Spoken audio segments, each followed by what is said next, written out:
domingo y de los días siguientes se va a terminar de delinear, o se van a terminar de delinear los verdaderos contornos del experimento político de gobierno que está por comenzar. Hay muchos interrogantes que no están claros, porque probablemente no los tengan claros ni siquiera los propios protagonistas. La crisis profunda, política, económica, social que atraviesa nuestro país y gran parte del mundo es el fundamento esencial para que este grupo un poco siniestro y un poco extravagante haya llegado hasta donde llegó. Podría formularse una ley o reformularse una ley que existe. Cuando entran en crisis los sistemas y las representaciones políticas, se produce la emergencia de los famosos outsiders que vienen de un supuesto afuera de la política para solucionar lo que está funcionando mal adentro. Líderes mesiánicos, personajes más o menos carismáticos con el carisma que corresponde a la época, que presuntamente están armados con otra racionalidad y con soluciones facilistas o mágicas. Se podría decir que la rareza de estos personajes es directamente proporcional a la profundidad de la crisis. Miren qué grave que será la nuestra, que bueno, ahí está el producto. Pero pensemos un poco en la historia argentina. El mismo general Perón, hasta cierto punto, fue expresión de un fenómeno similar en su mecánica general.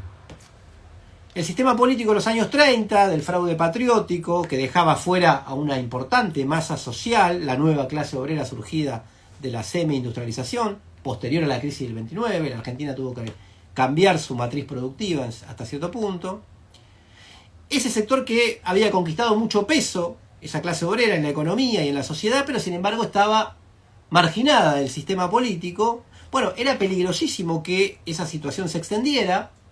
Entonces vino Perón, desde el mundo militar, de ese afuera, y propuso un camino para la integración más o menos armónica de esa clase obrera. Una operación de gran política que salió bien, podría decirse, porque evitó que la clase trabajadora ingresara o irrumpiera, mejor dicho, con otros métodos a la vida política, que fuera por todo. Un intento que, bueno, volvió a emerger en los años 70. Claro, las clases dominantes tuvieron que hacer algunas concesiones y cuando el tiempo de bonanza, provocado por el mundo de posguerra, se empezaba a terminar, dijeron, bueno, basta. Y pretendieron volver a poner las cosas en su lugar. Un poco más acá, Carlos Menem, hablábamos recién de él. A su manera, era un personaje foráneo. No importa que estuviera presente en la política desde hacía mucho tiempo. Bolsonaro en Brasil también hacía mucho tiempo que estaba presente, sin embargo se presentó de esta manera. Digo, cómo construyó Menem su figura política que parecía estar por fuera de esa alfonsinización sistémica que expresaba tanto Alfonsín como Antonio Cafiero del lado del peronismo, que era parte de la renovación peronista, pero que quedó pegada a la crisis final del alfonsinismo, digo, la renovación encabezada por Cafiero. Néstor Kirchner también, así como Menem había venido del norte grande, Kirchner venía del profundo sur, era antes que nada un pingüino, como se presentaba él, se pronunciaba contra el pejotismo en ese momento, contra el líder del PJ, no permitía inclusive que sonara la marcha peronista en sus primeros actos. Fue un buen lector para su estrategia política de la crisis que había detonado al sistema político en general en 2001 y al radicalismo en particular. Hasta Mauricio Macri tuvo algo de eso. ¿Qué decían Macri y el macrismo? Nosotros no somos políticos, somos gestores, traemos la expertise que otorga el mundo corporativo, el que no discute ideas, sino que propone mecanismos que ahora se pueden aplicar a la política y hasta cambiar la naturaleza de la política. Transformarla en una simple administración empresarial de las cosas. Pero miren qué curiosidad, con distintas orientaciones, los outsiders terminan cumpliendo la función de contener y volver a traer hacia adentro del sistema lo que amenaza con profundizar una crisis que a la vez desata fuerzas, o puede desatar fuerzas, que pongan en riesgo a todo el sistema.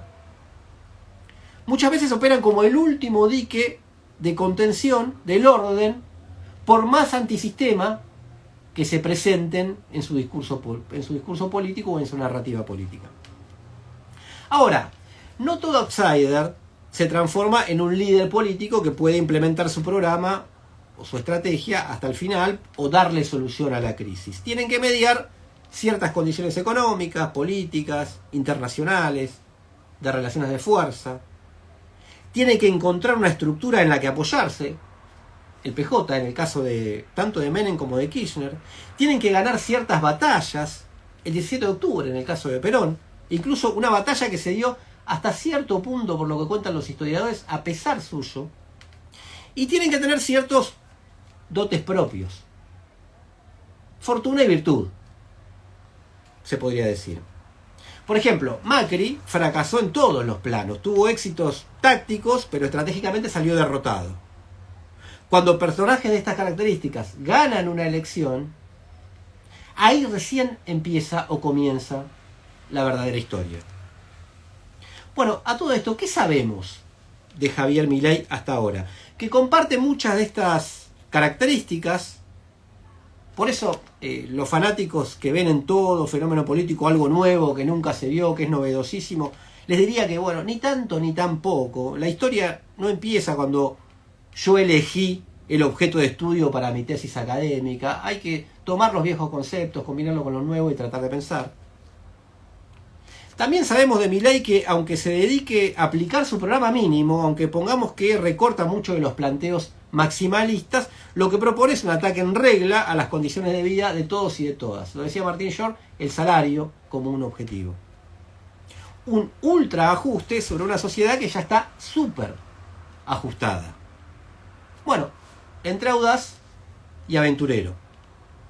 Pero ¿qué más sabemos? Que para estos objetivos, de entrada, ya arrió algunas banderas y se rodeó de mucha, pero mucha casta. Un armado al que aportaron desde todos lados. Esto hay que también tomar nota.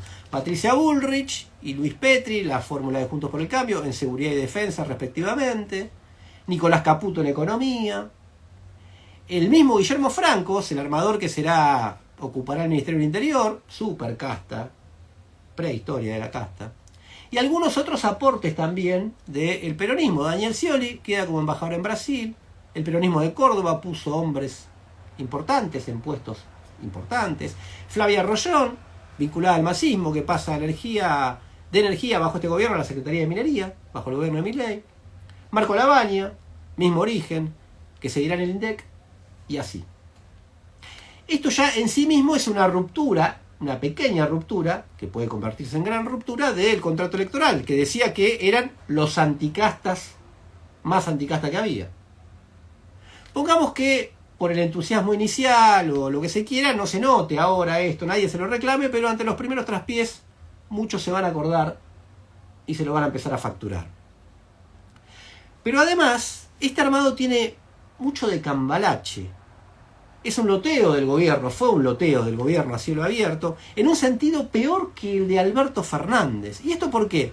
Bueno, porque existe una fragmentación política que los números del balotaje escondieron, escamotearon, y que hace muy difícil la formación de mayorías. Ya hoy, en el día de hoy, en la Cámara de Diputados se expresó alrededor de las comisiones, sobre quién va a presidir las comisiones y cómo debe ser el método para elegirlas. Como hay muchos bloques, interbloques, se estuvieron peleando y dejaron la cosa todavía abierta. Parece una cuestión de segundo orden, pero es una muestra de cómo está el escenario.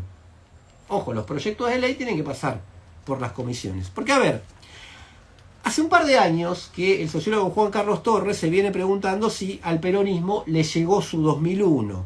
Esto es el momento de crisis y fragmentación que afectó al espacio no peronista, el histórico espacio radical, en aquel año, que quedó prácticamente destruido. Y hasta cierto punto, este 2001 del peronismo puede estar pasando, pero la cuestión es que al espacio no peronista, a Juntos por el Cambio, le volvió a pasar también este 2001.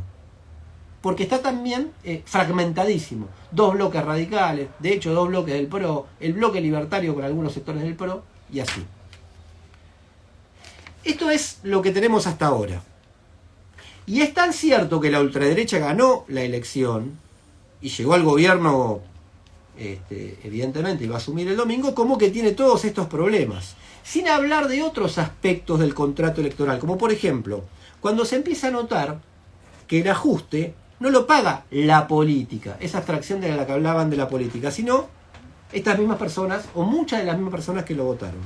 O otra cuestión de la capacidad de resistencia que existe entre muchas personas y organizaciones que no lo votaron o que no lo votamos.